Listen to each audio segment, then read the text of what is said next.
نحمده ونصلي على رسوله الكريم اما بعد فاعوذ بالله من الشيطان الرجيم بسم الله الرحمن الرحيم رب اشرح لي صدري ويسر لي امري واحلل عقدة من لساني يفقهوا قولي.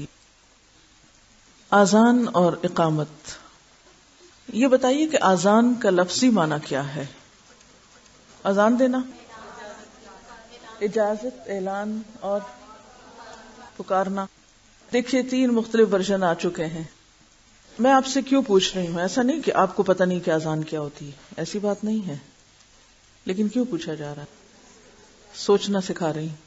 کیونکہ بعض اوقات ہم کچھ لفظ سنے سنائے بولتے ہیں اور ان کا اپنے ذہن میں ایک خاص مفہوم رکھتے ہیں، پھر انہی ٹرمز میں آگے ان کو کنوے کرتے ہیں اور اسی طرح سمجھتے اور سوچتے رہتے ہیں، جبکہ ہم لفظ کی حقیقت جاننے کی درست کوشش نہیں کرتے. اگر آپ کو الفاظ کا صحیح لفظی معنی آئے تو پھر اس کا اصطلاحی معنی جاننے میں دیر نہیں لگتی. طالب علم کے لیے ضروری ہے کہ وہ ڈکشنری استعمال کیا کرے.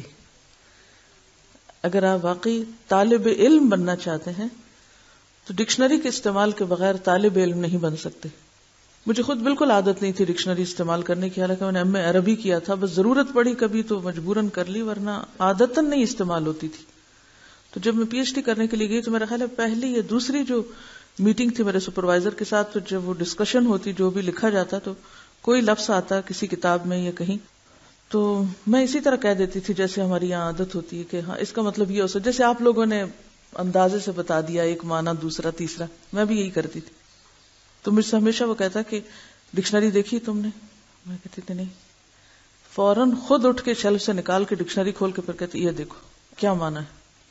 تو پھر میں کہتی کہ ہاں یہ ہے اصل نپا تلا درست معنی. کیونکہ جب معنی اور مفہوم بدل جاتے ہیں نا کسی چیز کے، تو سوچ کا رخ بدل جاتا ہے. تو آپ لوگ عربی ڈکشنری خاص طور پر استعمال کرنا سیکھیں، اور اس کے لیے صرف اتنا ہے کہ آپ کو روٹ آتا ہو لفظ کا. اور قرآن کو جس طرح پڑھایا گیا آپ کو، اس میں ایک ایک لفظ کے روٹ بتا بتا بتا کے اب تو میرا خیال ہے کافی مانوس ہو گئے آپ اس طریقے سے بھی کہ آپ روٹس تک جاتے ہیں. جب روٹس تک جاتے ہیں تو لفظ پہچاننا کچھ مشکل نہیں رہتا، اور پھر اسے ڈکشنری سے دیکھنا. عام ڈکشنری مصباح اللغات المنجد اردو میں بھی ان کا ترجمہ موجود ہے، اور سادہ سمپل صاف اور بہت آسان ترجمے ہیں. پھر لغات الحدیث ہے ایک کتاب جس میں حدیث کے اندر جو لفظ آتے ہیں ان کے صحیح معنی حدیث کے ریفرنس دے دے کر انہوں نے بیان کیے ہوتے ہیں اور کہاں کس معنی کا اختلاف ہے. تو اگر آپ کو وہ لفظ کا معنی صحیح آ جائے تو آپ کا جو کمیونیکیشن ہے وہ بھی بہتر ہو جائے. جب ہم شارٹ آف ورڈز ہوتے ہیں تو ہماری گفتگو طویل بھی زیادہ ہوتی ہے. جب ہمیں صحیح لفظ صحیح خیال کے لیے آتا ہو تو ہم ٹو دا پوائنٹ بھی بات کرتے ہیں. تو اذان کا لفظی معنی ہوتا ہے اطلاع دینا، خبردار کرنا. ٹھیک ہے. اور اذن یؤذن، اذان کا معنی ہوتا ہے اذان دینا. ٹھیک ہے. تو لفظ اذان کا کیا معنی ہے؟ اطلاع دینا، خبردار کرنا.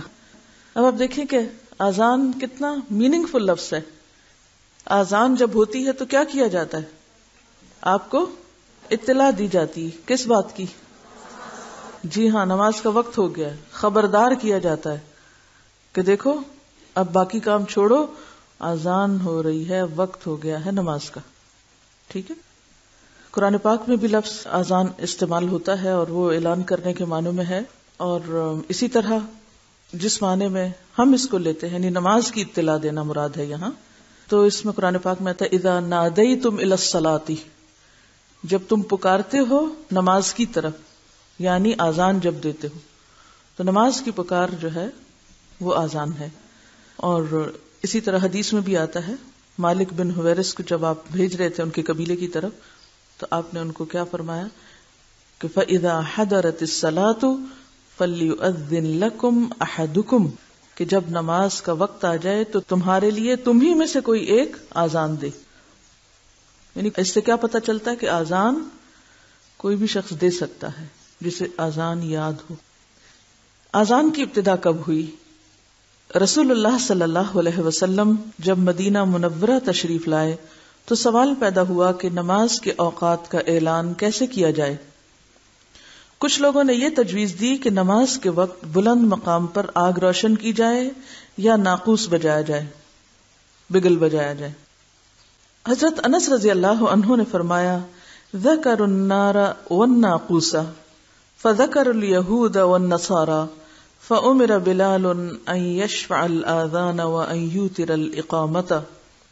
بعض صحابہ نے کہا کہ آگ کا جلانا یا ناقوس کا بجانا یہود و نصارہ کی مشابہت ہے.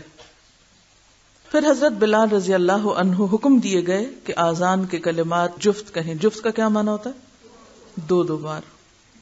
اور تکبیر اقامت کے کلمات طاق سنگل ایک دفعہ کہیں، سوائے قد قامت الصلاۃ، یعنی قد قامت الصلاۃ کے علاوہ باقی ایک ایک بار. قد قامت الصلاۃ دو بار. آذان کے جفت کلمات اللہ اکبر اللہ اکبر اللہ اکبر اللہ اکبر، اشہد ان لا الہ الا اللہ، اشہد ان لا الہ الا اللہ، اشہد ان محمد الرسول اللہ، اشہد ان محمد الرسول اللہ، حی علی الصلاۃ حی علی الصلاۃ حی علی الفلاح حی علی الفلاح، اللہ اکبر اللہ اکبر، لا الہ الا اللہ، اللہ سب سے بڑا ہے، اللہ سب سے بڑا ہے، اللہ سب سے بڑا ہے، اللہ سب سے بڑا ہے. میں گواہی دیتا ہوں کہ اللہ کے سوا کوئی معبود نہیں، میں گواہی دیتا ہوں کہ اللہ کے سوا کوئی معبود نہیں، میں گواہی دیتا ہوں کہ محمد صلی اللہ علیہ وسلم اللہ کے رسول ہیں، میں گواہی دیتا ہوں کہ محمد صلی اللہ علیہ وسلم اللہ کے رسول ہیں. نماز کی طرف آؤ، نماز کی طرف آؤ، نجات کی طرف آؤ، نجات کی طرف آؤ، یا کامیابی کی طرف آؤ، کامیابی کی طرف آؤ. اللہ سب سے بڑا ہے، اللہ سب سے بڑا ہے، اللہ کے سوا کوئی معبود نہیں. اگر لوگوں کو آذان کا معنی آتا ہو تو یہ پکار سن کر کون گھر بیٹھ سکتا ہے؟ تو آپ سروے کر کے معلوم کر سکتے ہیں کہ ہمارے کتنے % لوگوں کو آذان کا معنی معلوم ہے. بچے بھی جو اسکولوں میں رٹتے ہیں تو بعض اوقات آذان الگ اور ترجمہ الگ، اول سے آخر تک پیراگراف کی شکل میں رٹ لیتے ہیں. انہیں یہ نہیں پتا ہوتا کہ کون سا جملہ کس کا معنی ہے، اور پھر آگے اس کا مفہوم کیا ہے وہ تو زیادہ دور کی بات ہے. فجر کی آذان میں حضرت ابو محذورہ رضی اللہ عنہ کہتے ہیں کہ رسول اللہ صلی اللہ علیہ وسلم نے ان کو آذان کی تعلیم دی اور فرمایا کہ فَإِن كَانَ صَلَاةُ الصُّبْحِ قُلْتَ الصَّلَاةُ خَيْرٌ مِّنَ النَّوْمِ الصَّلَاةُ خَيْرٌ مِّنَ النَّوْمِ. فجر کی آذان میں حی علی الفلاح کے بعد 2 بار یہ کلمات زیادہ کہیں، الصلاۃ خیر من النوم الصلاۃ خیر من النوم. یعنی نبی صلی اللہ علیہ وسلم نے حضرت ابو محذورہ کو خود یہ تعلیم دی. معنی کیا ہے اس کا؟ نماز نیند سے بہتر ہے، نماز نیند سے بہتر ہے. واقعی بہتر ہے. حضرت انس رضی اللہ عنہ فرماتے ہیں کہ صبح کی آذان میں حی علی الفلاح کے بعد الصلاۃ خیر من النوم 2 دفعہ کہنا سنت ہے. حضرت عبداللہ بن عمر رضی اللہ عنہ فرماتے ہیں فجر کی آذان میں الصلاۃ خیر من النوم 2 مرتبہ کہا جائے